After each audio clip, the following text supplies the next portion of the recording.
Hi friends, ఈ పండగకి అందరు గారెలు చేయబోతున్నారా? ఇలా కరకరలాడే గారెల్లోకి అద్రిపోయే కాంబినేషన్ ఏంటంటే గుమ్మగుమ్మలాడే అల్లం పచ్చడి. ఎప్పుడైనా చేశారా?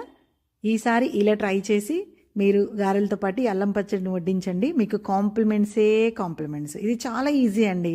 ముందుగా కడాయిలో కొద్దిగా ఆయిల్ వేసి పచ్చిమిర్చి ముక్కలు, అలాగే కొద్దిగా అల్లం ముక్కలు, అలాగే వెల్లుల్లి రెబ్బలు 4 వెల్లుల్లి రెబ్బలు వేసుకొని కొద్దిగా దోరగా వేయించుకోవాలి.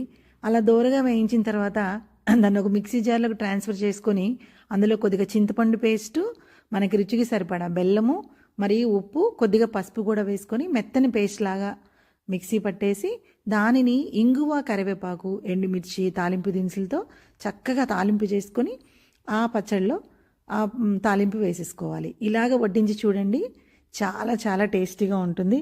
ఇంకెందుకు ఆలస్యం, ఈ పండుగని ఇలా ఎంజాయ్ చేసేయండి. Thank you.